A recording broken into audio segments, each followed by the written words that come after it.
세계 명작 소설 극장 레미제라블 상편. 1815년 10월 초순, 남프랑스의 조그만 도시 디니로는 몹시 찬바람이 불고 있었다. 찬바람을 피하듯 한 사나이가 여인숙을 찾아 헤맨다. 초라한 모습의 중키에 뚱뚱하고 다부진 몸집에 46살 되어 보이는 그 사나이가 시내에서 제일 좋아 보이는 여인숙을 찾아든다. 누가 들어온 것을 알아챈 주인은 얼굴을 들지도 않고 물어본다. 무슨 볼일이요? 식사도 하고 하룻밤 쉬고 싶은데요. 얼마든지. 주인은 대답하면서 돌아보더니 초라한 사나이의 옷차림을 보자 한마디 더 덧붙인다. 돈을 내면 말이오. 돈은 있습니다. 그럼 좋습니다. 초라한 사나이는 배낭을 내려놓고 난로가의 벤치에 걸터 앉는다. 주인은 바삐 일하면서도 그 사나이를 힐끔힐끔 살펴보곤 했다.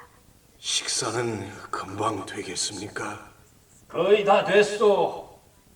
그렇게 말하면서 주인은 낡은 신문지에 가장자리를 찢어 거기에 연필로 몇 자 적어 급히 접시닦기 소년에게 주었다.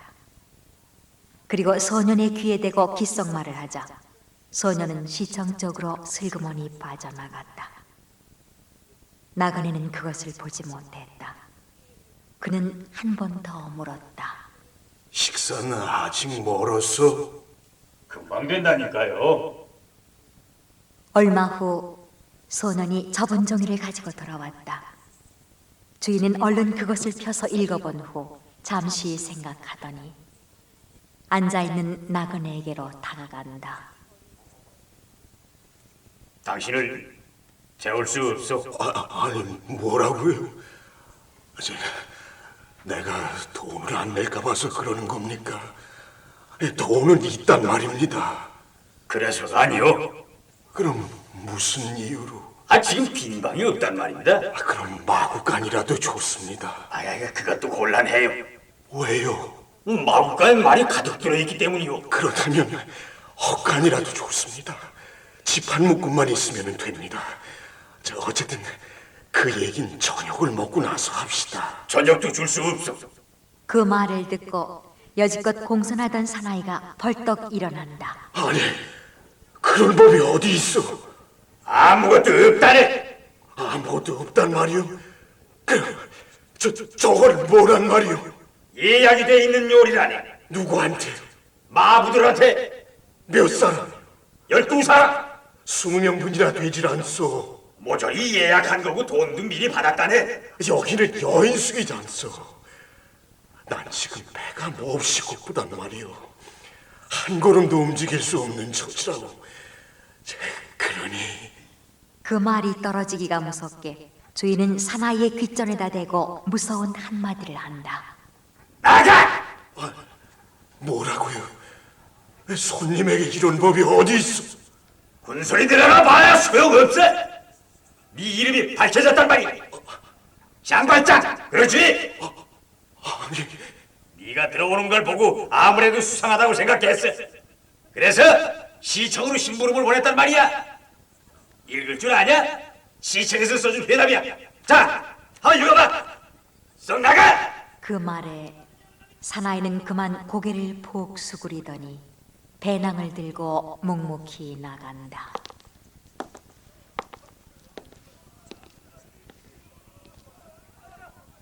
사나이는 한 길로 나갔다. 그리고 단 한 번도 뒤를 돌아다보지 않았다.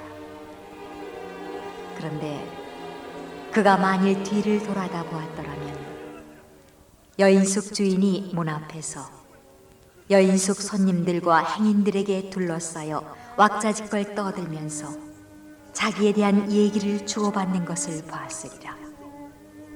그리고 자기가 나타난 것이 멀지 않아 온 시내에 큰 사건이 되리라는 것을 짐작했을지도 모르련만 이제 그는 그를 반겨줄 허술한 목노주점이나 아주 초라한 오두막집 같은 곳을 찾고 있었다. 아이고, 어서 오세요. 저녁밥을 먹은 다음 이 좀 자고 갈까 합니다. 아, 물론 대고 말고요. 잠시만 앉아서 기다리시오. 그 저녁밥은 냄비 속에서 끓고 있으니까 어서 이리 와서 불을 좀 쬐시오. 살았다 싶게 그는 벽난로 아궁이 옆으로 가앉아 피로에 지칠 대로 지친 두 발을 따뜻한 불 앞으로 쭉 뻗었다. 그의 얼굴에는 끊임없는 시달림에서 오는 침통한 모습과 함께 안도감도 서리고 있었다. 그런데 식탁에 앉아있던 사람 중에는 물고기 장수 한 사람이 있었으니 그는 30분 전에 여인숙 주인을 둘러싸고 있던 사람이었다. 그는 이 사나이를 본 순간 술집 주인에게 살짝 눈짓을 했다. 술집 주인은 그에게로 다가온다. 그리고 몇 마디 말을 나직히 주고받는가 싶었는데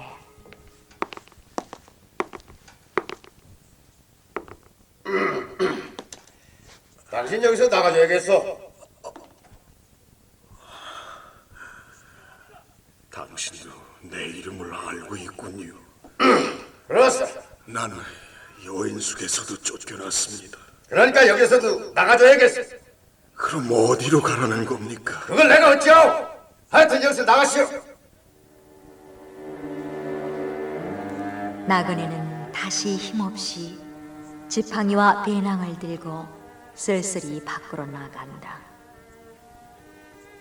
이제 어디로 갈 것인가?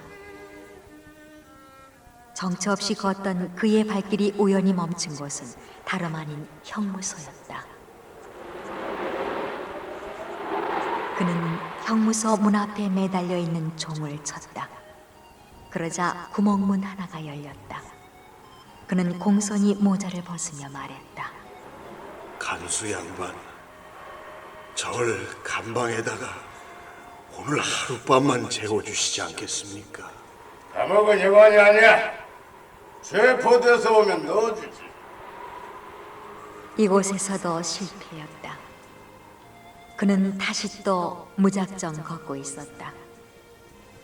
그때 그의 눈앞에 불빛이 환히 비치는 게 아닌가. 그는 급히 달려가 안을 들여다본다. 방 한가운데엔 김이 모락모락 나는 저녁 식사가 차려져 있었다.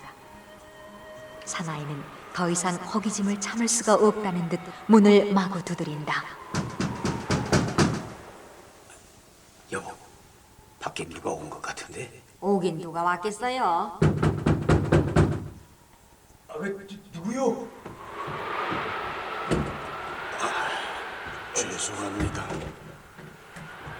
배가 고파서 그러는데 돈은 드릴 테니 스프 한 접시만 주시고 저기 저 뜰에서 재워주실 수 없겠습니까? 아이, 나는 그 돈을 내는 착한 사람이라면 재워드리는 일은 거절하진 않습니다. 그런데 왜 당신은 돈도 있으면서 여인숙에서 자질 않습니까? 여인숙에는 자리가 없습니다. 아니, 이건 무슨 소리요? 오늘은 장도 안 섰는데. 왜 그런지는 몰라도 받아주지를 않았습니다. 그럼 사포거리 주점에도 가보셨나요? 예, 거기서도 받아주지 않았습니다. 순간 농부의 얼굴에는 의욕의 표정이 떠올랐다. 그리고 머리에서 발끝까지 훑어본다. 그러다가 벼랑간 몸을 부르르 떨면서 소리친다. 당신 바로 그 사람 아니오? 도둑이야, 도둑! 나가! 안 나가면 쏘자! 제발 부탁합니다. 물 한 사발만. 네 갈증이 나서 참을 수가. 썩 나가지 않으면 쏴버릴 거야! 밤은 차츰 다가오고 있었고 알프스의 찬바람이 불어내리고 있었다. 짙어가는 땅거미의 희미한 빛에 나그네는 길가의 어느 정원 앞에 있는 옴집 비슷한 것을 발견하고 그곳이라도 좋다는 생각으로 불쑥 들어간다. 이젠 곰주림은 단념하더라도 추위는 피해야 할 처지다. 이 옴집은 그런대로 추위를 가릴 만한 장소였다. 그는 배를 깔고 옴집으로 들어갔다. 보통 밤에는 이런 곳에는 아무도 없는 법이니까. 마음 놓고 고개를 들여민 순간 사람 살리고! 그는 지팡이를 목이 삼고 배낭을 방패 삼아 간신히 계집에서 나올 수는 있었다. 그러나 그의 남루하고 더러운 옷은 그나마 여기저기 찢기어 엉망이 돼 있었다. 난 어쩜 개만도 못한 존재일지도 몰라. 이제 그가 갈 곳이란 아무 곳에도 없었다. 그렇지만 그는 또다시 걷는 수밖에 없었다.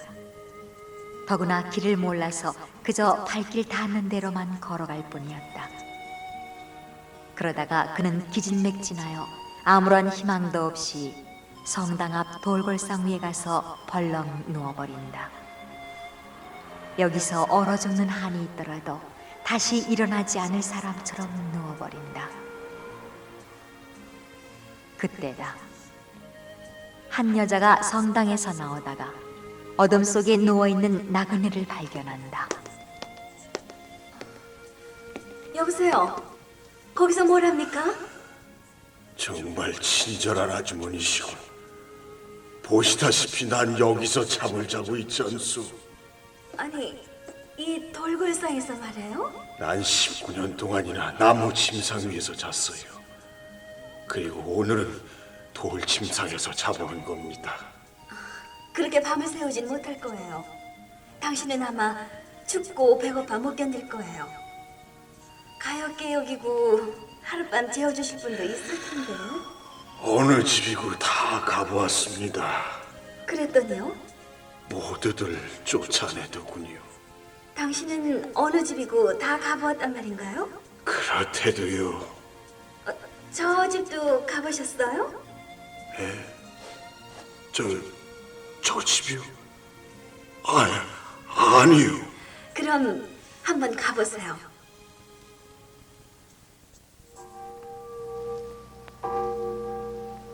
주교는 태연한 눈으로 바라본다. 흡사 유령과도 같은 사나이는 자신의 모든 것을 한꺼번에 쏟아붓듯이 저는 장발장이란 사람으로 형무소에서 19년을 살았습니다. 사흘 전에 석방되어 풍타를 예로 가는 길입니다. 오늘 120리를 걸어왔는데 이곳 아무 데서도 재워주지를 않는 겁니다. 시청에 황색 통행증을 제시했기 때문입니다. 전에 죄수였던 사람은 그렇게 하지 않으면 안 되는 겁니다. 그 결과 여인숙에서도 술집에서도 심지어는 개집에서도 쫓겨나는 신세가 되었답니다. 저 돈은 있습니다. 적립금 있죠. 형무소에서 19년 동안 노동을 해서 번 돈 109프랑 15수가 있습니다. 돈은 치우겠습니다. 120년 걸었더니 몹시 피곤하고 배가 아주 고픕니다. 마그레와르, 한 사람 몸 식기를 더 가져봐요. 저는 징역살이 한 사람입니다. 극히 위험한 인물. 저는 이런 사람입니다. 그래서 누구나 저를 쫓아내는 겁니다. 그런데도 대께서는 저를 받아주시는 겁니까?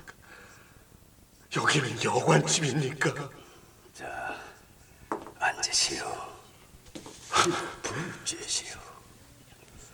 온손을 녹여야 식사를 할 수가 있지요.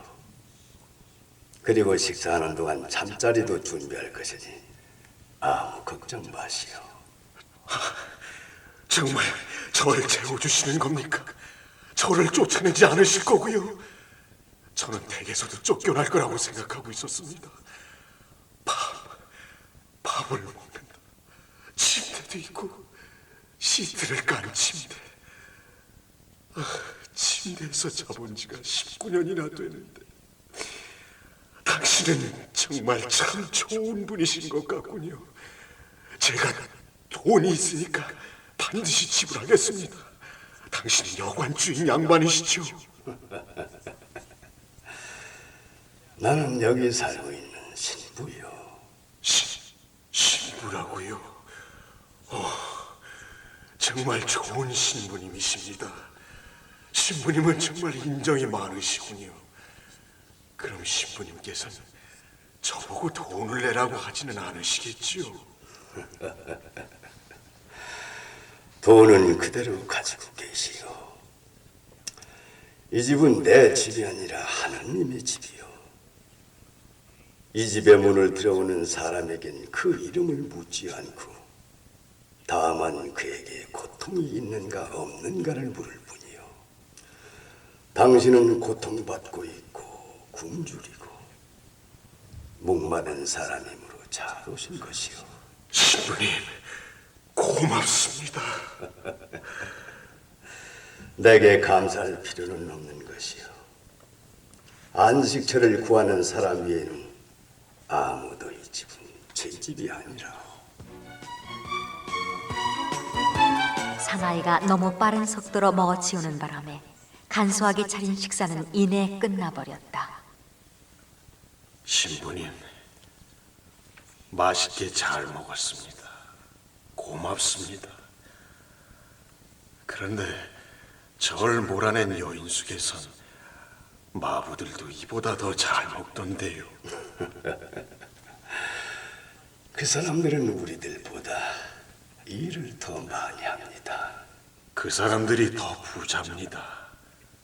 신부님은 가난하십니다. 저도 그런 것쯤은 알 수 있는 거려. 하나님이 공평하시다면 신부님은 좀 더 잘 사셔야 하실 텐데요. 아니요. 하느님께서는 그야말로 공평하시답니다. 식사가 끝나자 장발장은 식곤증이 오는지 말을 별로 하지 않았다. 이젠 자고 싶지요.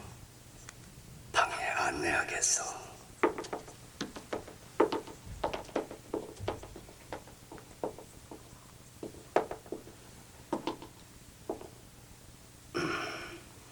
자, 편히 주무시오. 내일 아침 떠나기 전에 따뜻한 우유 한 공기를 마시고 가시오. 신부님, 이렇게 저를 당신 곁에서 재워주시다니 잘 생각해 보셨습니까? 제가 살인자인지 아닌지 어떻게 아십니까? 신부님은 겁도 안 나십니까? 그건 주님께서만 하실 일입니다. 주교는 기도문을 외우며 장발장의 축복을 빌어주었다. 이윽고 주교가 자기 침실로 돌아갔을 때 장발장은 죄수들이 하는 식으로 콧바람을 내 촛불을 끄고 옷을 입은 채 침대 위에 드러누워 이내 잠이 들어버렸다. 장발장은 가난한 농가에서 태어났다. 어머니는 산후조리를 잘못해 죽었고 아버지는 나무치기 작업을 하다가 그만 나무에서 떨어져 죽었다. 장발장에게 남은 것이라고는 아들, 딸 7을 두고 과부가 된 훨씬 연상의 누나 한 분뿐이었다. 이 누이가 장발장을 키웠던 것이다. 남편이 있는 동안은 그 어린 장발장을 집에 들여다 키워주었다. 그러나 그가 26살이 됐을 땐 가장 노릇을 하게 돼서 자기를 길러준 누이와 누이의 8아이들을 보양해야만 했으니 벌이가 신통치 못한 청년 시절의 장발장에게는 어려움이 한두 가지가 아니었다. 그는 할 수 있는 일이라면 무엇이든지 했다. 농사꾼일, 소치는 세경꾼, 나무치기. 그러나 날이 갈수록 가난에 쫓기고 곤경에 몰리는 슬픈 군상이었다. 그러던 중 혹독한 겨울이 다가왔다. 장발장은 일이 없었다. 집안에는 빵이 없었다. 단 한 조각의 빵도.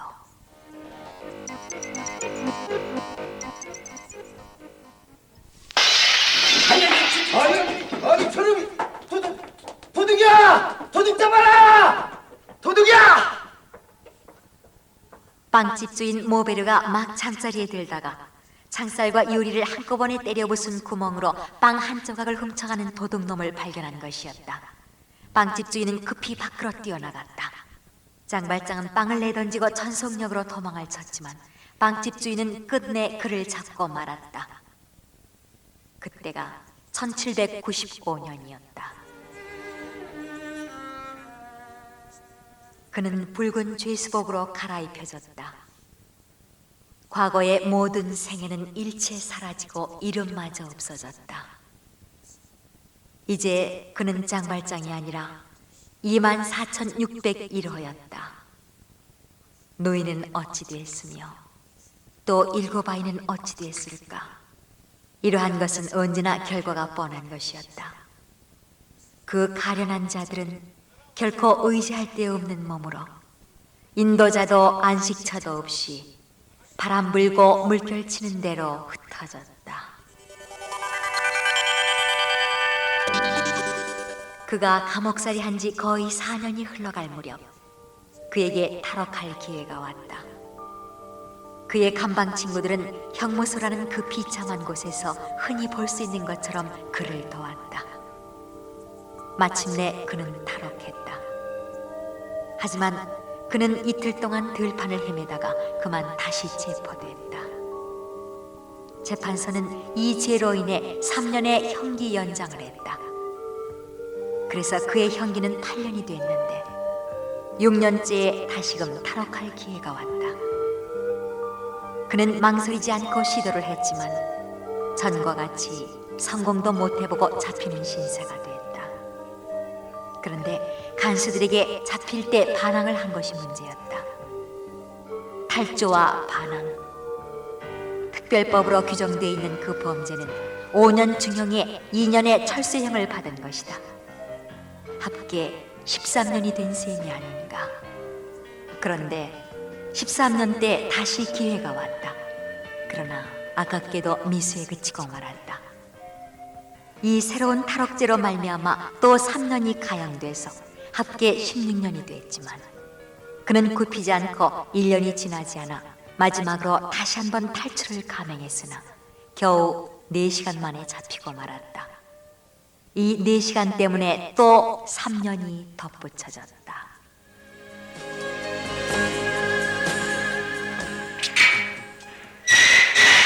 1815년 10월에 그는 석방된 것이다. 요리창을 부수고 빵 한 조각을 훔쳤기 때문에 19년 동안이나 감옥에 들어갔었던 것이다. 장발장은 흐느끼고 떨면서 감옥에 들어갔다. 그리고 나올 때는 무감정한 인간이 돼 있었다. 절망해서 들어갔다가 침울해서 나온 격이랄까. 그가 잠을 깬 것은 잠자리가 너무도 훌륭했기 때문이었다. 어쨌든 잠이 깬 그는 여러 가지 상념이 한꺼번에 뒤엉켜 있었다. 떠오른 숱한 생각 중에서도 유달리 떠올라 딴 생각을 모두 쫓아버리는 컴컴한 상념이 있었으니 식탁에 갖다 놓았던 6볼의 은식기와 큼직한 수분 한 자루. 줄잡아 200프랑은 나갈 거야. 200프랑이라면 내가 감방에서 19년간 번 돈의 2배가 아닌가. 이윽고 그는 살며시 일어나 숨을 죽여 옆방 문 쪽으로 살금살금 기어갔다. 그곳은 그 친절한 주교의 방이었다.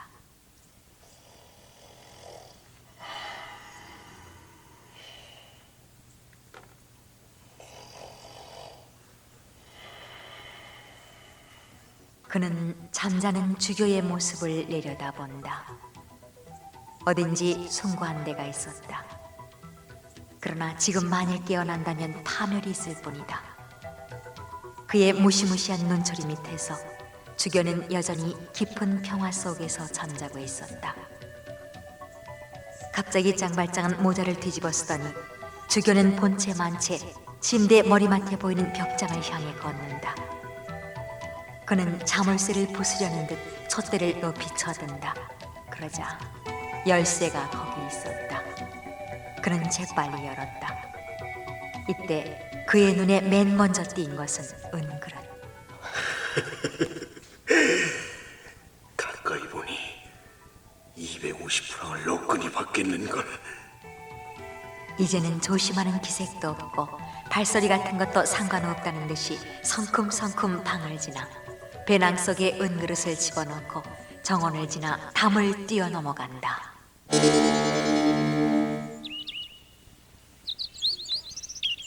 주교님, 은그릇 바구니가 어디 있는지 아십니까? 말고. 아이고, 다행이네요. 전 또 뭐가 잘못됐는가 보다 했지요. 여기 있어. 방금 주교는 화단에서 그 바구니를 주었던 것이다. 어머나, 바구니 속이 텅 비어 있잖아요.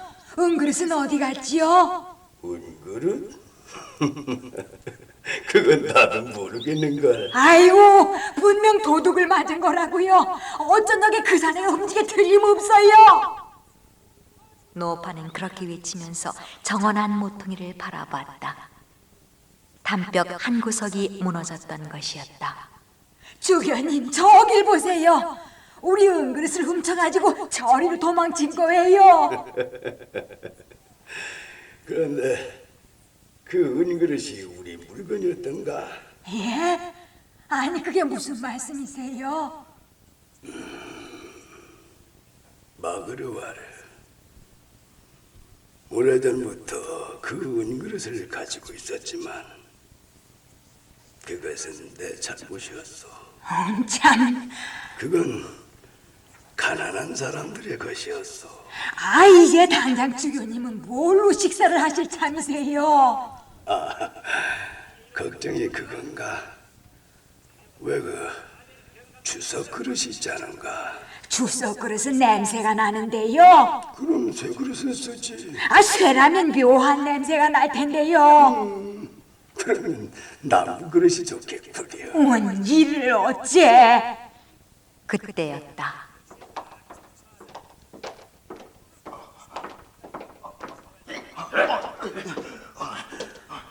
난폭하고 이상한 한 무리들이 나타난다. 세 사람은 헌병이었고 한 사람은 짱발장이었다. 주교! 주교라고? 그럼 신부가 아니었던가? 닥쳐! 이 어른은 주교가 가시다. 당신이었구려. 참 반갑소. 그런데 어찌 된 노릇이요? 나는 당신에게 촛대를 주었는데 그 그릇과 함께 가지고 가질 않다니.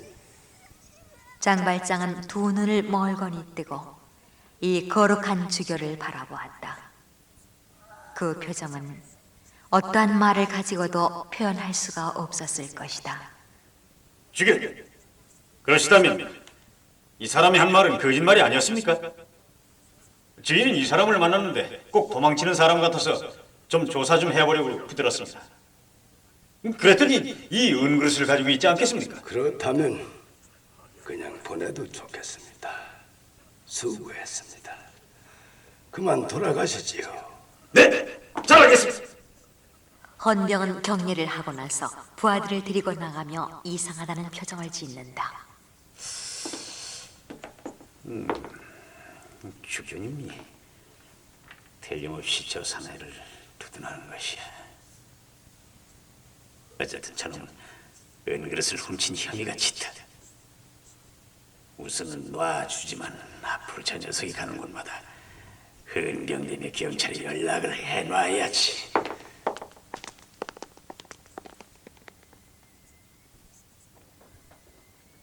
숨을 죽이고 바라보던 짱발장은 감격하여 다리가 휘청거렸다.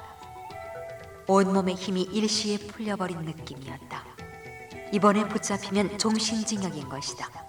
그래서 죽어라고 도망쳤던 것인데 용서를 받다니. 주경님, 좋아요. 좋아요. 주교는 그 억센 짱발장의 어깨를 사랑이 어린 손으로 어루만져 주었다. 주경님, 정말로 저를 용서하시는 겁니까? 돌아가시오. 돌아가서 바르게 살고 오직 사랑을 베풀 줄 아는 사람이 되시오. 나도 당신을 위해 기도하지. 주경님. 짱발장은 주교의 손을 두 손으로 움켜잡고 자기 볼에 가져다가 마구 비볐다. 눈물이 그 손을 뜨겁게 적시고 있었다.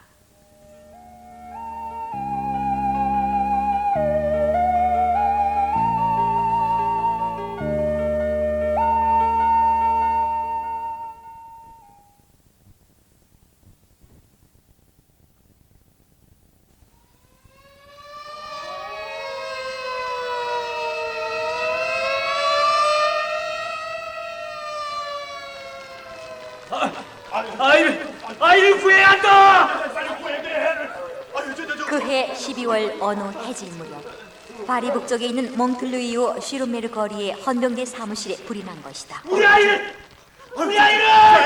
헌병대장은 미친 듯이 소리친다. 3층에서 잼을 자고 있는 두 아이가 바로 자기 자식이었기 때문이다.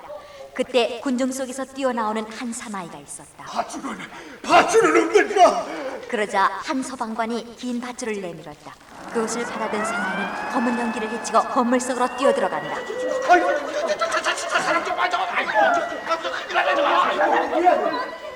어느덧 3층의 유리창은 벌겋게 타들어가고 있었다. 그 속을 헤치고 하나이는 등에 업고 또 하나이는 가슴에 바짝 끌어안은 채 창밖으로 던져진 밧줄을 타고 두 발로 불타는 벽을 더듬으면서 내려오기 시작했다. 그의 몸은 연기에 휩싸였다. 얼굴을 뒤덮은 수염이며 머리카락이며 할 것 없이 온통 연기에 그슬렸다. 크나큰 사랑 때문에 그 사나운 불길과 싸우는 그 모습은 한없이 장엄한 것이었다. 그가 땅바닥에 내려서는 순간 사람들은 오아하고 함성을 질렀고 고맙습니다. 당신의 아이들입니까? 아마 다친 데는 없을 것입니다. 우리 아이들의 생명의 은인이십니다. 저 성함은 제 이름은 저는 마들레느. 짱발장은 이름을 속였다. 그래서 의롭고 용감한 마들레느 씨의 이름은 순식간에 거리에 퍼져나갔다. 더구나 어린아이의 목숨을 건진 헌병대장은 그의 여행증을 조사하려는 생각조차 아예 하지를 않았으니.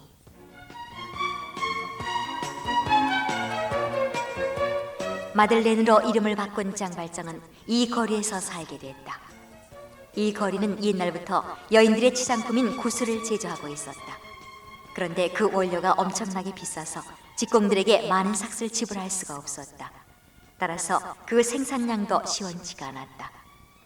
짱발장은 좀 더 값싼 원료는 없을까 하고 여러 가지로 궁리를 한 끝에 싼 원료로 훌륭한 구슬을 만들어내는 방법을 발명했던 것이다. 이 일로 인해 짱발장은 2년 뒤에는 큰 공장을 마련하게 됐으며 많은 남녀 직공을 채용하게 됐다. 5년이 되던 해에는 은행에다 63만 프랑이라는 거액을 예금하게 됐다. 또한 그 저금을 하는 동안에 그는 거리의 발전을 위해 100만 프랑 이상의 돈을 내놓았다. 거리엔 훌륭한 병원이 섰고 빈민굴엔 학교가 섰다. 그 학교에서 일하는 교원들도 자기의 돈으로 봉급을 지불했다. 유치원도 세웠다. 프랑스 최초의 유치원이었다. 그는 학교에 유치원을 세울 때에 7명의 조카들을 회상한다. 조카들은 지금은 어디서 무엇을 하고 있을까? 행방을 조사했지만 찾을 길이 막연했다. 이제는 조카들 대신 거리에서 떠도는 불쌍한 아이들을 힘껏 사랑하겠노라고 결심했다. 지사는 그의 공적을 정부에 보고했다. 국왕은 장발장을 이 시의 시장으로 임명했다. 그러나 그는 굳이 사양했다. 국왕은 그에게 훈장을 수여했다. 이번에도 장발장은 정중하게 고맙다는 뜻을 표했을 뿐이었다. 이렇듯 전과자 장발장은 착한 사람으로 변해 있었다. 거리의 사람들은 그를 자성가 마들레느시라 부르며 존경하고 따랐다. 이 거리의 번영을 가져온 은인이라고 높이 우러러보게 됐다. 그런데 이 거리 사람들 가운데서 단 한 사람, 장발장을 노려보고 있는 사람이 있었다. 그 날카로운 눈에는 이상 야릇한 빛을 띠고 있었다. 저 마들레느라는 사람을 어디서 많이 본 기억이 있는데,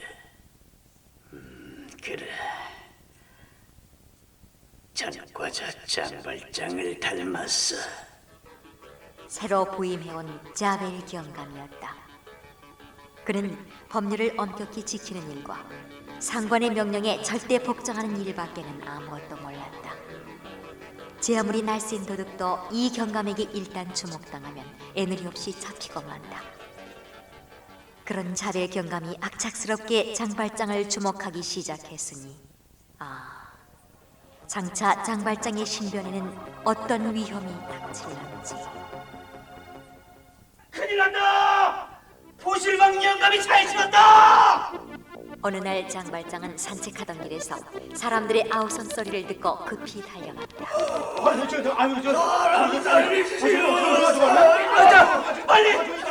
빨리 마차를 지켜주라! 빨리 자! 마부 포실방 영감은 점점 더 마차 바퀴 속으로 끼어든다. 이대로 놔두다간 깔려 죽고만. 기중기례가 없습니까? 가지러 갔어요. 하지만 15분은 걸릴 거야. 아니 15분 그렇게 시간이 걸려서야. 장발장은 사람들을 돌아다보며 고소를 한다. 누가 마차 밑에 기어들어가서 뒤로 올려줄 사람은 없어. 내 100프랑 내겠소. 사람들은 잠잠하다. 포실방 영감을 구하려다가는 무거운 마차에 깔려 저 세상 사람이 될 것은 너무나 뻔한 노릇이 아닌가. 200프랑 내겠소. 아니 300프랑. 사람들은 서로 얼굴을 마주볼 뿐 여전히 묵묵부답인데 그때 차가운 목소리가 등 뒤에서 들린다. 그것은 자벨 경감의 목소리였다. 돈 생각이야 이만저만이 아니겠지. 마차 밑에 들어가서 떠받칠 만한 힘을 가진 사람은 없을 겁니다. 뭐라고요? 아니, 딱 한 사람 있을 것입니다만 그게 누굽니까? 그 녀석은 내가 전에 근무하던 저 둘롱 감옥에 있었을 때 만난 장발장이란 죄수입니다. 자벨은 지금 내 마음을 떠도는구나. 나 좀 살려주시오. 사람 살려줘요, 사람. 내가 여기에서 힘을 보여준다면 자벨에게 의심을 받을 테고. 나 좀 살려주시오. 사람 좀 살려주시오. 장발장은 마음속으로 부르짖는다. 좋다. 이 사람의 목숨을 건지기 위해서 내가 체포되면 어떠냐? 대뜸 저고리를 벗어던지고 사람들이 아타는 찰나 그는 마차 밑으로 들어가 두 손과 무릎으로 있는 힘을 다해 떠받친다. 위험합니다. 마들레느님 나오십시오.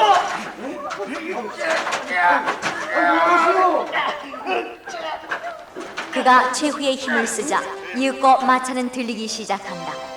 그 사이 사람들은 포실방 영감을 끌어냈다. 장발장도 온몸이 흙과 땀으로 범벅이 된 채 간신히 기어나온다. 이를 본 사람들은 그만 눈물을 흘리고 만다. 포실방 영감은 그를 끌어안고 하느님하고 외쳐 부른다. 고맙습니다. 고맙습니다. 장발장은 자벨 경감을 본다. 자벨은 고개를 갸우뚱하며 저편으로 걸어간다.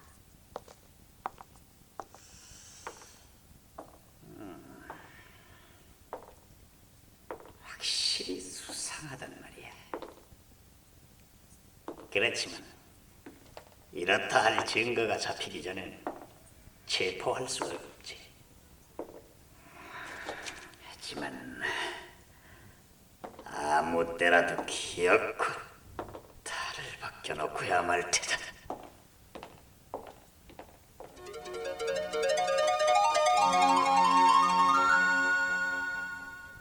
사람들은 장발장을 이 고장의 빈곤을 건지기 위해 하느님이 보내주신 사랑의 천사처럼 생각했다. 마침내 죄를 회개한 전과자인 장발장은 명예로운 시장이 된 것이다. 그날 밤 그는 주교님이 주신 은초대를 꺼내들고 조용히 바라보며 주교님께서 이것을 내 손에 쥐어줄 적에 난 주교님의 자비심을 뼈아프게 느꼈습니다. 그때 그 감격을 나의 마음에 깊이 새겨 지금까지 사랑으로 남을 돕는 일을 해왔습니다. 주교님, 미리엘 주교님, 장발장은 올바른 시장이 되어 학대받는 사람들의 편이 되겠습니다. 마들레느님, 여직공 팡트니의 병세가 위독합니다. 그래, 그럼 얼른 가봐야지. 구슬 제조 공장의 부속 자선병원 간호원이 황급히 달려와서 장발장에게 보고한다. 시청에서 돌아와 잠시 쉴 참이던 장발장은 펑펑 쏟아지는 눈을 맞으면서 병원으로 발걸음을 재촉한다. 그럼 이 방티느란 여직공은 어떤 여인인가? 방티느는 이곳 태생이었는데 10년 전부터 파리에 나가서 폼파리를 시작했다. 그때에 코제트를 낳았는데 딸이었다. 불행하게도 남편을 잃고 나자 그녀는 다시 고향으로 돌아올 수밖에 없었다. 그러나 도중에서 노자가 떨어졌다. 굶어 죽기 일보전이 됐을 때 그녀는 생각다 못해 딸 코제트를 여인숙 주인 테날디에게 맡겼다. 그때가 코제트 나이 겨우 3살이었다. 그런데 이 테날디에와 그의 아내는 무서운 욕심장이란 걸 코제트의 어머니는 모르고 짐짓 친절한 듯이 꾸며 보이는 두 부부에게 속고 만 것이랄까. 실은 양육비를 받아내자는 속셈 외에도 코제트가 아프다느니 혹은 부상을 입었다느니 하는 편지를 내어 갖은 방법으로 돈을 뜯어갔다. 빵띠는 귀여운 딸의 행복을 위하는 일이라면 무슨 일이든 가리는 것 없이 해냈다. 결국 모세가 아닌 그녀는 병이 나고 말았다. 간호원이 급히 달려왔다. 시장님, 빵티네는 지금 코제트를 안타깝게 부르고 있어요. 그러니까 좋아. 내 꼭 만나게 해줄 테니까 자, 이젠 걱정할 것 없어요. 몸조리만 잘하면 되지. 시장님께서 제 딸을 만나게 해주신다는 말씀이신가요? 그렇대도요. 내 약속하지. 정말 코제트를 만나게 된다면 지금은 8살이겠지. 얼마나 기쁠까. 장발장은 옆방에 있는 여직공 감독을 불러 방띠니에 관계되는 여러 가지 사연을 물었다. 그렇다면 그 테날디라는 사람은 결코 좋은 사람은 아닐 것이야. 5년 동안 그놈 때문에 어머니와 딸은 얼마나 괴로움을 당해왔을까. 딴 사람을 보내가지고는 안 되겠어. 그 녀석이 코제트를 순순히 내놓을 리가 없지. 내가 코제트를 불러다 주지. 시장님께서 선수요? 그러니까 어서 이 편지에다 사인을 해요. 이것을 증거로 코제트를 달라고 할 테니까. 시장님, 고마워요. 테날디에님, 이 편지를 가지고 간 사람에게 코제트를 돌려보내 주십시오. 지금까지 쓰신 비용은 이 사람이 지불할 것입니다. 이튿날 장발장은 코제트를 찾으러 나설 준비를 하고 있는데 그때 들어오시오. 들어선 것은 자벨 경감이었다. 그러나 오늘따라 차디차고 완고한 평상시의 모습과는 왠지 달랐으니 무슨 일이요, 자벨? 어떤 관리가 시장님께 아주 신뢰되는 일을 했습니다. 그 일을 보고하러 왔습니다. 그 관리라는 게 누군데? 접니다. 아니, 당신이 그렇습니다. 저를 면직시켜 주십시오. 시장님, 저는 당신을 파리 경시청에 고발했었습니다. 나를요? 순간 장발장은 안색이 변한다. 그렇습니다. 시장님이 지명 수배된 장발장이라고 단정했습니다. 시장님, 장발장이란 20년 전 내가 툴롱 감옥에 있을 때 본 일이 있는 죄수입니다. 그놈은 감옥을 나서면서 주교댁의 은그릇을 훔쳤는데 8년 전부터 하늘로 올라갔는지 땅속으로 파고들었는지 도무지 종적을 알 수가 없었습니다. 그러나 아직도 전국에 체포령이 내리고 현재는 엄중히 수사 중에 있습니다. 그래서 그놈은 그 그릇을 훔쳤을 뿐 아니라 전과자라는 증거를 감추기 위해 황색 여행증을 내보이지 않은 여행을 계속했다는 죄까지 겸하고 있습니다. 따라서 이번에 체포되기만 하면 분명히 종신징역일 것입니다. 종신징역? 그렇습니다. 그리고 저는 시장님을 전부터 의심하고 있었습니다. 시장님의 생김새와 몸집, 보실방 영감을 구할 때 그 어마어마한 힘, 저는 당신이 틀림없을 거라는 단정을 한 것입니다. 저는 실수를 범하고 말았습니다. 시장님을 장발장이라고 고발했더니 파리의 경시청에서 나를 가리켜 미친 사람이라고 지적하는 회답이 왔습니다. 왜 그랬을까요? 진짜 장발장이 붙잡혀 지금 아라스 재판소에서 조사를 받고 있답니다. 확실하오? 예? 확실합니다. 증인이 3사람이나 있고 나도 어제 아라스에 가서 그 사례를 보았습니다. 틀림없는 장발장이었습니다. 재판은 언제인가요? 내일입니다. 아주 분명한 일이니까 하루면 끝날 겁니다. 알았어. 자, 그만 돌아가시오. 실례지만 시장님께서는 잊으신 일이 있으십니다. 뭔가요? 저를 그만두게 하시는 겁니다. 자벨, 당신은 정직한 사람이요. 당신의 그런 태도를 나는 훌륭하다고 생각하고, 당신이 실수한 일에 대해 신경 쓸 건 없어. 일에 너무 열중하다 보니 저지른 일이겠지. 계속 경찰의 일을 해주시오. 시장님, 고맙습니다. 하지만 저는 지금까지 남에게 엄하게 대해왔습니다. 그러니 어찌 자신에게 유하게 대하겠습니까? 단지 후임자가 결정될 때까지만 일하겠습니다. 그럼.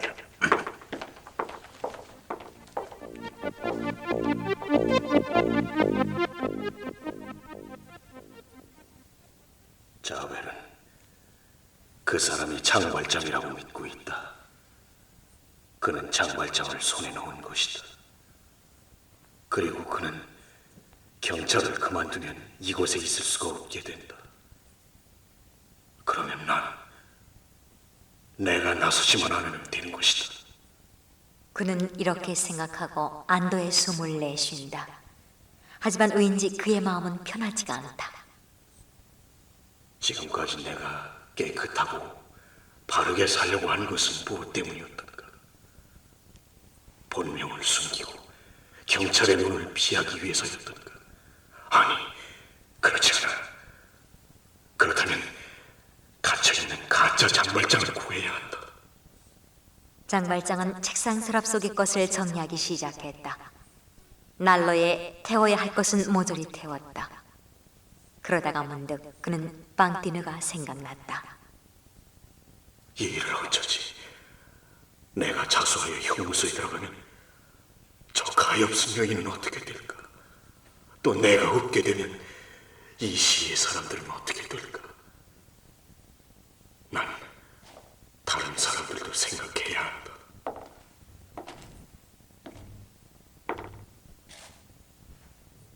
그렇다. 난 장발장이 아니다.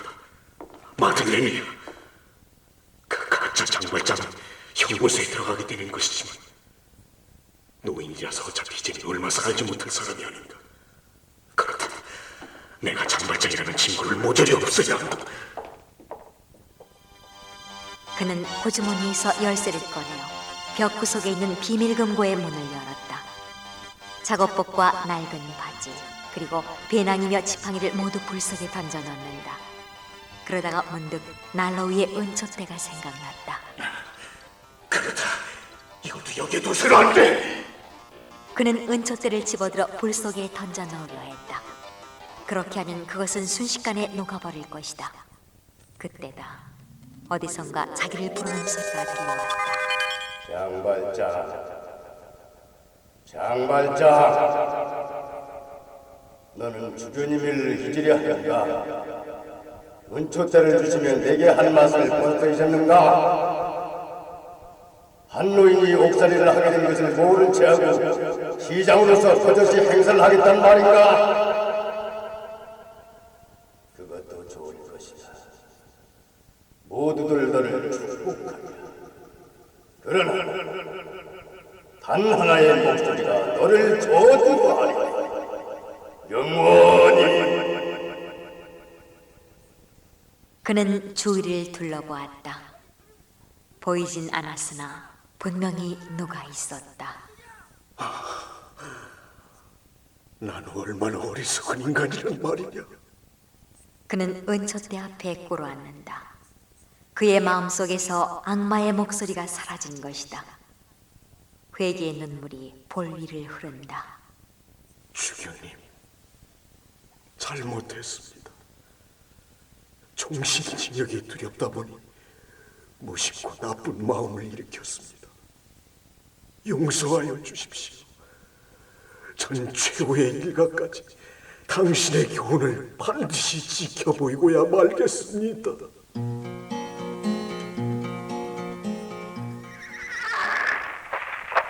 만일 재판이 끝날 때 도착하면 큰일입니다. 여보, 마부 좀 더 빨리 달리시오.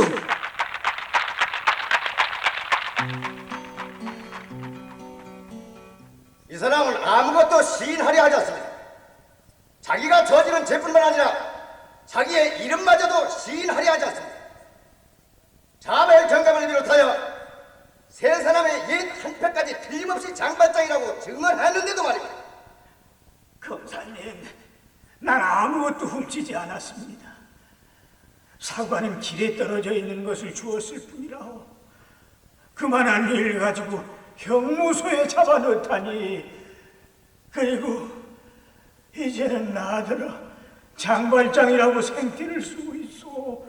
말도 안 되는 소리입니다. 재판장, 이 사람은 바보인 채 하면서 우리를 속이려 합니다. 증인이 있습니다. 자벨 경감은 이미 증언을 마치고 바쁜 일이 있어 돌아갔습니다만 읽고 세 사람의 증인이 나선다. 틀림없습니다. 제가 모를 일 있습니까? 5년 동안 함쇠사슬에 묶여 있었습죠. 예, 이 사람은 분명 장발장입니다요. 무척 힘이 센 녀석이었죠. 이제 그 사나이가 장발장이라는 것을 의심하는 사람은 아무도 없었다. 드디어 재판장이 일어섰다. 종신형의 판결을 내리려는 순간 재판장님, 그 노인을 석방해 주십시오. 그리고 나를 체포해 주십시오. 장발장은 저 사람이 아니고 바로 나입니다. 마달레네 시장님, 웬일이십니까? 너무나 뜻밖의 일에 사람들은 일제히 일어섰다. 검사는 정신이 이상이라고 의사를 불러오라고 할 정도였다. 죄인인 내가 이런 말을 한다는 것은 우스운 일일지는 모르지만 그렇지만 나는 말해두고 싶습니다. 형무소는 죄인을 올바른 사람으로 만들려는 곳입니다. 그러나 그렇지는 못합니다. 오히려 감옥이 죄인을 만들어내는 곳입니다. 난 이름을 감추고 내가 할 수 있는 모든 일을 다 해봤습니다. 정직한 사람으로 돌아가서 함께 어울리고 싶었습니다. 그러나 그럴 수는 없었습니다. 자, 나를 체포해 주십시오. 마들레네 시장은 아니 장발장은 엷은 미소를 띠고 재판장을 바라보았다. 그 미소는 여러 사람의 마음에 바늘처럼 꽂혔다. 그것은 승리의 미소였다. 그리고 또한 절망의 미소였다. 이제 아셨을 겁니다. 제가 장발장이라는 것을. 자기 대신 다른 사람이 벌 받는 것을 막기 위해 당당히 나선 장발장의 용감하고 착한 마음씨에 모두들 취한 듯이 서 있었다. 아무도 나를 체포하지 않으니 난 여기서 나가겠습니다. 속히 처리할 용무가 있습니다.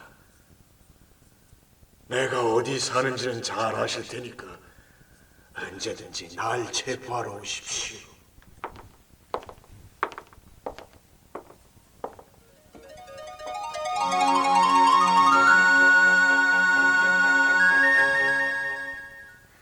간호원, 아직 시장님은 안 오셨나요?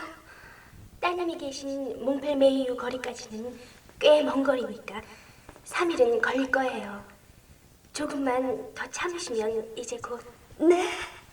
그러면 내 딸 코제트를 데려다 주시겠죠? 빵띠는 몹시 기뻐서 간호원에게 자기 딸을 눕힐 침대를 부탁한다, 먹을 것을 부탁한다, 수선을 떠는데 환자의 병세는 어떤가요? 아니 시장님, 이렇게 빨리 오시다니요. 코제트는 어디 있나요? 어서 코제트를 보여주세요. 아니, 아직은 안 됩니다. 아이를 보면 흥분하게 돼요. 지금은 절대로 흥분해서는 안 됩니다. 잠시만 참으세요. 아니에요. 아무렇지도 않아요. 내 딸을 보기만 하면 제 병은 곧 낫습니다. 그러니 어서 만나게 해주세요. 벌써 흥분해 있으면서 그래요. 그러니 딸을 만나게 할 수는 없어요. 아주머니는 딸을 위해서 이제부터 힘차게 살아가야 해요. 미안합니다. 죄송합니다. 얌전하게 있겠어요. 그러니 얼른 내 딸을 만나게 해주십시오. 마들레네 시장은 야윈 빵띠니의 손을 잡는다. 아주머니 딸 코제트는 잘 있어요. 금방 만날 수 있으니까 간호원 말을 잘 듣고 병을 고쳐야 해요. 빵띠니에게 용기를 준 장발장은 간호원을 한쪽 구석으로 불러 나지막히 속삭인다. 용태는 어떻습니까? 아마 일주일을 넘기기가... 일주일. 좋다. 그동안에 기필코 코제트를 찾아주리라. 그때였다. 문이 덜커덩 요란스레 열리면서 장발장 시장님... 시장이라고? 시장은 여기엔 없다. 자벨, 당신에게 부탁이 있어. 간당직의 이름을 함부로 부르지 마라. 부르려거든 자벨 경감님이라고 불러. 한 가지만 부탁하오. 날 체포하는 것을 사흘만 연기해 주시오. 안 돼. 단지 사흘이요. 이 불쌍한 여인의 딸을 데려다 줘야겠소. 웃기지 마라. 달아날 수 있게 사회를 봐달라고? 그따위 속임수에 넘어갈 줄 아나? 딸을 데려온다고요? 그럼 코제트는 여기 있지 않나요? 어딨어요? 내 딸은 어딨어요? 내 딸은 어떻게 됐어요? 네, 시장님. 이젠 마들레너도 시장도 없다는 얘기야. 오직 도둑놈이 있을 뿐이야. 장발장이라는 전과자가 있을 뿐이라고. 그놈을 내가 체포한 거라. 이제 알았느냐? 뭐라고요? 거짓말입니다. 거짓말을. 우리 시장님이에요. 판티네는 거의 미치다시피 외치며 일어나려다가 그만 외마디 소리를 지르고 쓰러진다. 탄말마 속에 두 팔을 뻗치고 경련을 일으키다가 벼랑간 베개 위로 쓰러져 버렸다. 숨을 거둔 것이다. 당신이 이 여인을 죽였어. 듣기 싫다. 당신! 불응하면 쇠고랑이다. 어서 가자. 당분간 날 방해하지 마라. 장발장은 침대로 가서 눈 깜짝할 사이에 침대 철봉을 뽑아든다. 그쯤이야 장발장 같은 팔 힘으로선 보통이었다. 자벨은 문짝으로 뒷걸음질 친다. 그러자 장발장은 방티니의 침대로 다가간다. 장발장은 무릎을 꿇더니 방티니의 차디찬 손을 잡고 그의 귀에 대고 속삭인다. 불쌍한 방티는 내 반드시 너의 코제트를 내가 데려다가 소중히 키워줄 테니 안심하고 눈을 감아요. 그 순간 방티니의 얼굴에는 따뜻한 미소가 떠오르는 것 같았다. 장발장의 사랑스러운 마시가 방티니의 영혼으로 스며들어간 것이 분명했다. 그 모습을 본 장발장은 조용히 일어선다. 그러더니 자벨 경감 앞으로 다가간다. 자, 이젠 마음대로 처분하시오. 불쑥 내민 두 손에다 자벨 경감은 차디찬 수갑을 채운다. 아, 이제 장발장의 운명은 어찌 될 것인가?